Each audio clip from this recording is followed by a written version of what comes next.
Hey gorgeous, this is episode number 207 with the wonderful Laura Posey.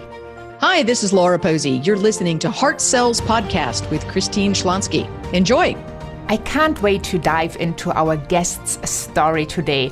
Laura ran away to Sedona, and as I also, when I went to Sedona, climbed Cathedral Rock and didn't know my way down, the same thing happened to Laura. And on her way, she had an epiphany that she's going to share with us today that has really helped her to create and craft the amazing business that she is running today. She is an internationally recognized speaker, author, and consultant, and she is known as the simple planning specialist for her unique ability to simply and easy laser focus her clients to get dramatic results.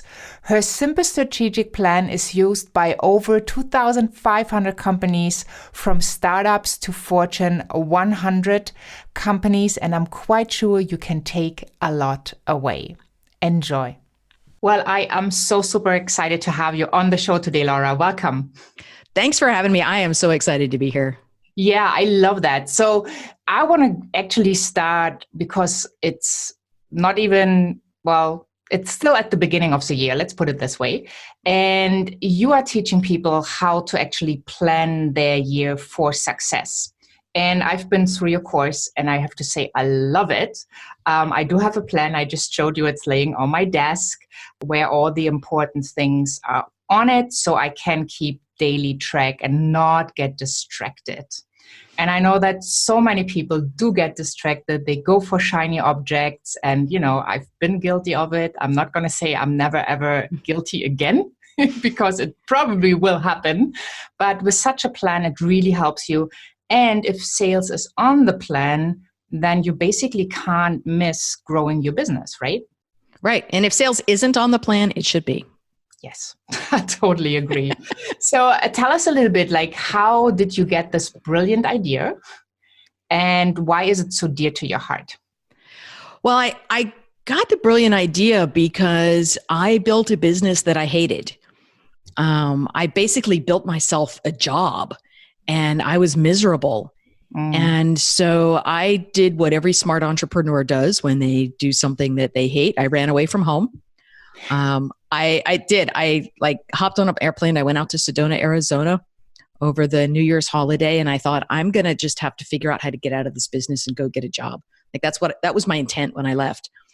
And I was hiking in Sedona, and I won't give you the whole long detailed story, but I almost fell off the side of Cathedral Rock and died while I was hiking.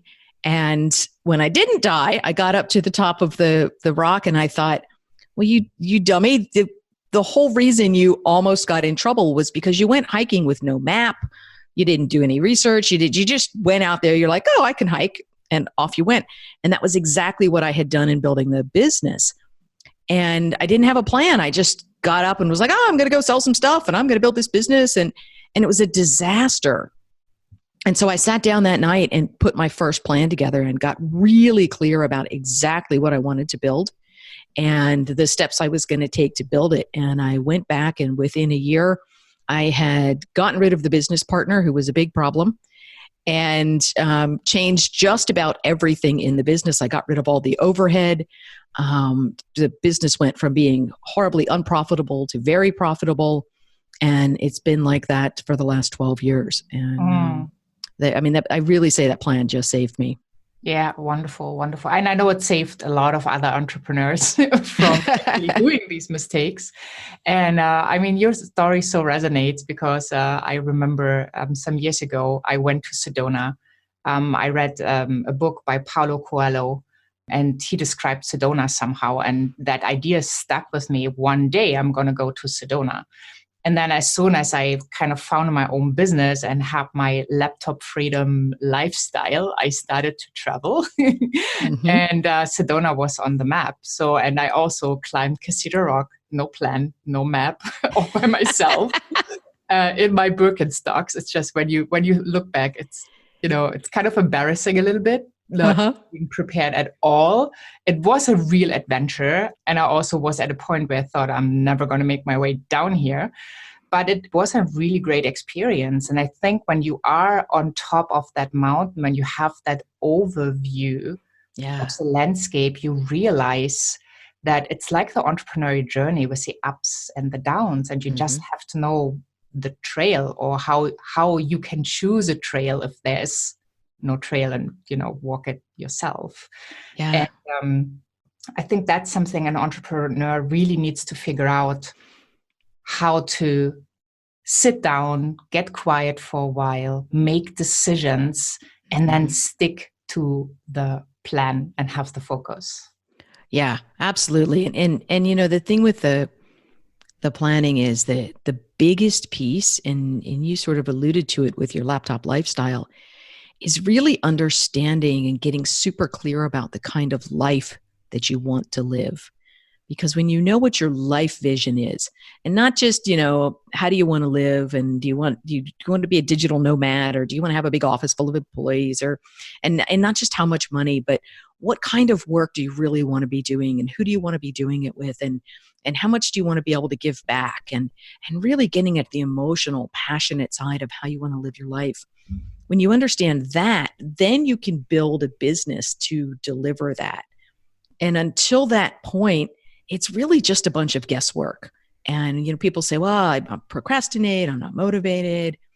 And it's like, well, that's all because you're not clear about your passion. You're not clear about what you really, really want.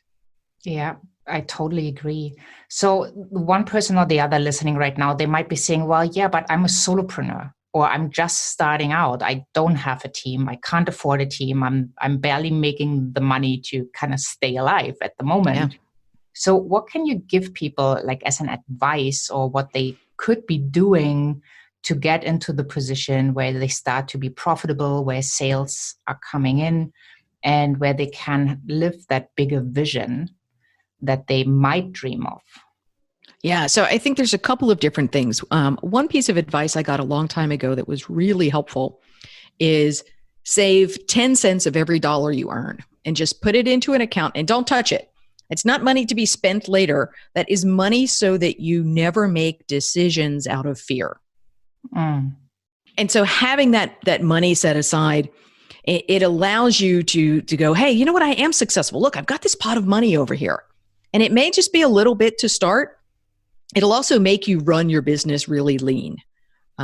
So I think the saving the money piece is super huge. I also think people don't realize how easy it is to hire other people to help you. And, I think they think, oh, I've got to go get an employee, and that's a full-time job, and I got to pay this person $50,000 a year, and I don't have that. I'm not even making that. That's not true. If you just take a look at, one of the things that we do when we're working with plannings is we get everything all the way down to the task level. And what you'll find is that there are tasks on your list that you're really not good at. Or there are things that, maybe it's designing something or editing something. And you think, well, okay, I don't have any money, so I have to do this myself. And what you're going to find is that when you have that task really clearly defined, you can go hire somebody just for that one little project to do that one little thing. They're not an employee. They're not even really a contractor at that point. They're just a project person. They're going to do one thing for you. You're going to pay them a flat amount of money, and you're going to get that off your plate.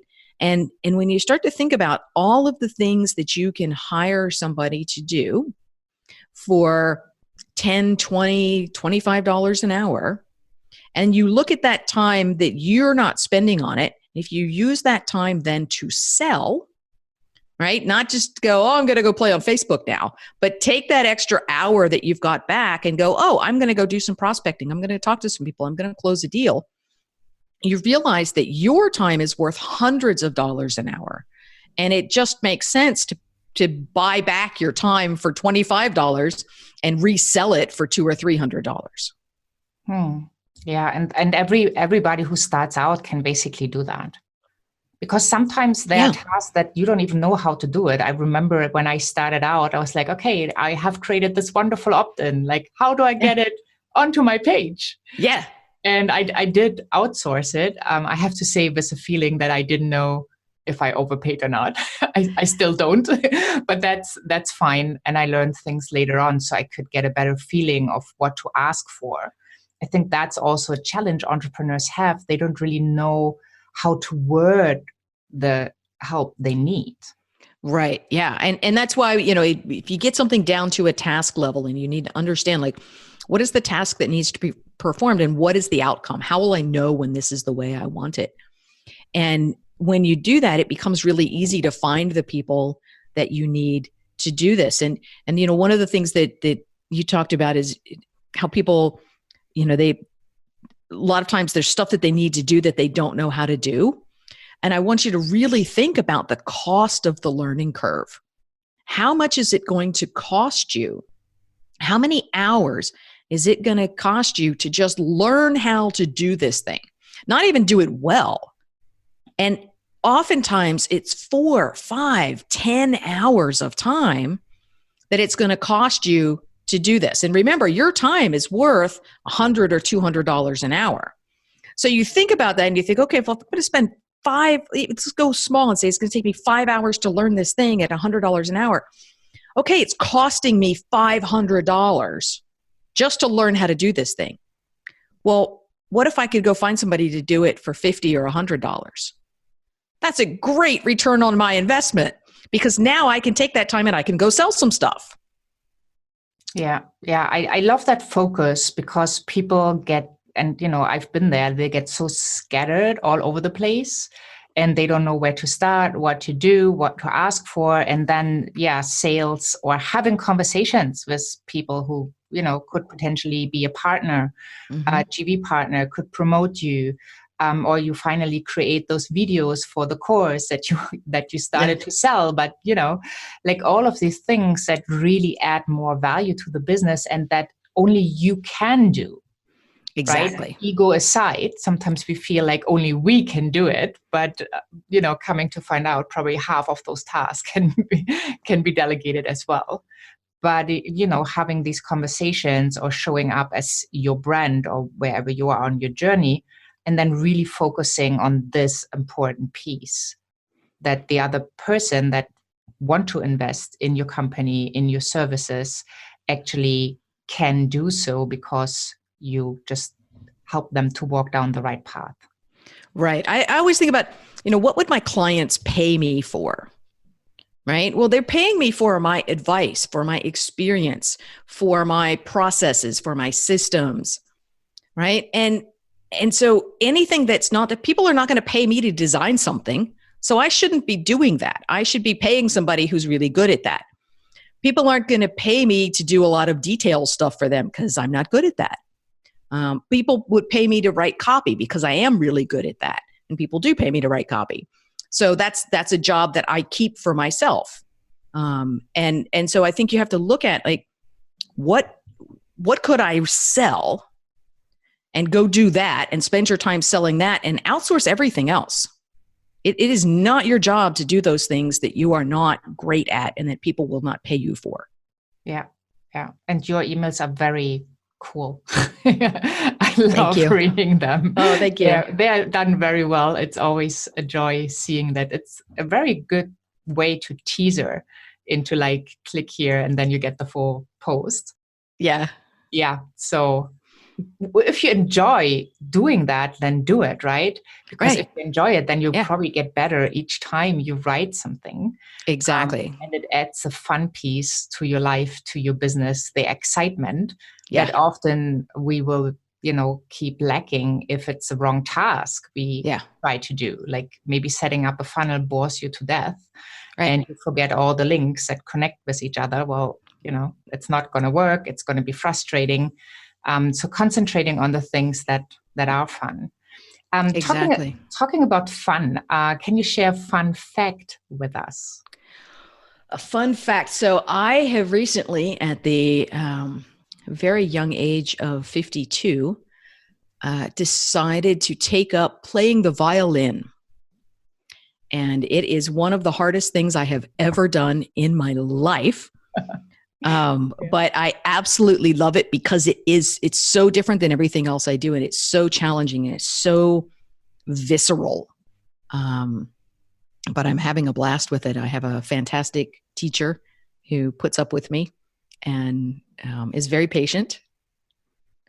I'm never going to make a living. I'm probably never going to perform for other people, but I just am in love with this instrument, and it's fussy and difficult, and it beats me up every day, but I really love it.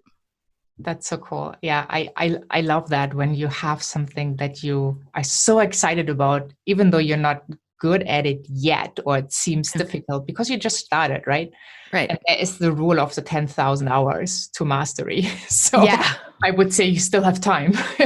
Yeah, considering I practice about 20 minutes a day, it's going to take me a very, very long time to get to that 10,000 hours, but that's okay.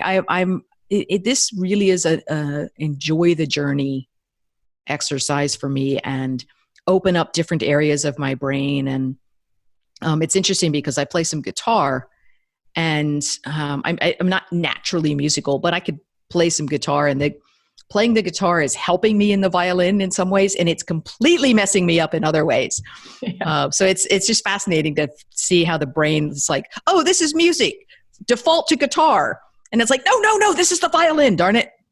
I'm learning Spanish as well. And it's funny because French is my second language. German is my third, but I'm much stronger in German than in French. And so when I'm practicing the Spanish, my brain like goes, oh, foreign language, go get German. Like, no. If you're going to get something, get the French. Yeah, I totally agree. When I learned Spanish back in university, it's so funny because my default was French. Yeah. And so my pronunciation was pretty bad French. Yeah. So my Spanish pronunciation is French and Italian because I've got some Italian training as well. And so I'm like, okay, I'm just going to speak Spanish with a French accent. Yeah. Okay. Yeah. I remember my teacher was so frustrated with me because I just, pronounced it French, and she just said it. But, I think at the end of the day, if you can order food, get yourself a place to sleep, and you'll be fine. Exactly. Also, well, I just loved the first conversation with you, and I'm so excited because we have set up another interview. And yes, I have a ton of questions for you, and just one I'm going to start right now, and you have a little bit of time to think about it till next time. What was the first thing that you've ever sold in your entire life? Oh, you are going to love this answer. Well, I can't wait. So thank you so much. I've sold some weird stuff, so you're going to like this one. Okay, cool. Well, I'm very much looking forward to this. And thank you so much for the first episode. And let's talk soon for the second one. Sounds great. Thanks for having me. Well, what a powerful story. I just loved how Laura and I have Sedona in common to get some really breakthroughs in our lives, in our businesses, and that I find super, super exciting.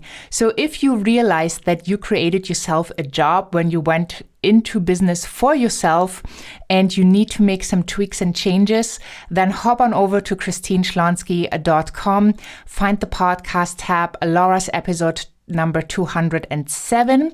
And there you have the show notes, all the resources we talked about, the transcript, especially for you, so you can pick out the right questions we talked about to ask yourself. How do you want your life to be? And exactly like your private life, your business life, the combination of both. And what kind of simple strategic plan can you follow?